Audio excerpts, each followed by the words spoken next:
4 মাস 10 দিন পর আবারও কিশোরগঞ্জের পাগলা মসজিদের 9টি দান সিন্দুক এবং একটি বড় স্টিলের ট্রাঙ্ক খুলে মিলেছে রেকর্ড 27 বস্তা টাকা সহ বিপুল পরিমাণ স্বর্ণালংকার ও বৈদেশিক মুদ্রা।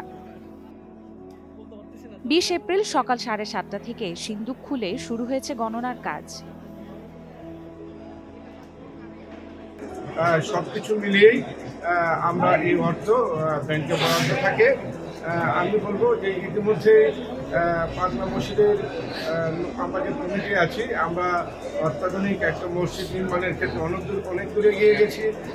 আমার বিশ্বাস এই বছরের মধ্যেই আমরা এই পাগলা মসজিদের নতুন ভবনের মসজিদের কাজ আমরা হাত দিতে পারবো। জেলা শহরের নরসুন্দা নদী তীরের ঐতিহাসিক এই মসজিদটিতে 9টি লোহার দান সিন্দুক আছে।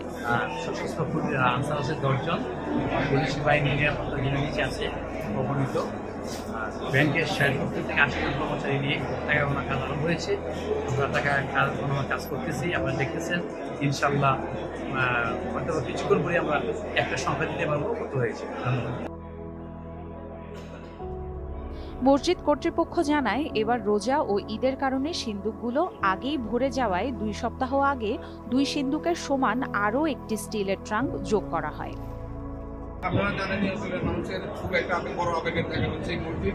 এখানকার মানুষজন দেখা যাচ্ছে যে সকালে ঘর থেকে বের হয়েছে, ব্যবসা প্রতিষ্ঠানে যাবে, দেখা যাচ্ছে পাগলা মসজিদে কিছু টাকা দিয়ে গেলেন, উনি আবার ফিরতেছেন, ফিরার সময় দান করে গেলেন। ঠিক একইভাবে দেখা যাচ্ছে একজন অটো চালক, উনি এখানে টাকা দিচ্ছেন। আর সারা দেশের বহু মানুষ এখানে এসে টাকা দান করে থাকেন। বিভিন্ন সময় পশু পাখি অনেক কিছু তারা দান করেন। আর আমাদের অনলাইনে কোনো টাকা দেওয়ার ব্যবস্থা নেই। আমাদের এখানে যা দান হয় এখানে সরাসরি এসে দান বাক্সে দিতে হয়।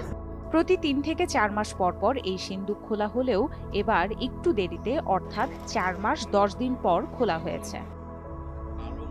প্রথমে টাকাগুলো লোহার সিন্দুক ও ট্রাঙ্ক থেকে বস্তায় ভরা হয়, পরে মেঝেতে ঢালা হয়।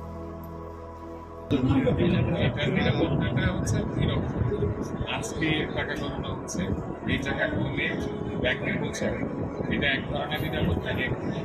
আর এই টাকাটা আজকের পর থেকে তো এই সিন্দুকগুলি ফাঁকা থাকে। এই টাকাটা আবার যেদিন খোলা হবে না, মাঝখানে দেশ থেকে এই 4, 5, 10 দিন এটার মধ্যেও একটা নিরাপত্তা প্ল্যানিং করতে পারে।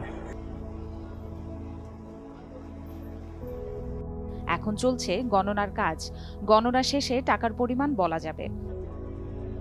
মাদ্রাসার প্রায় 1.5 শতাধিক ক্ষুদে শিক্ষার্থী, ব্যাংকের অর্ধশত স্টাফ এবং মসজিদ কমিটি ও আইন শৃঙ্খলা বাহিনীর সদস্য মিলে প্রায় 250 লোক টাকা গণনা করছেন।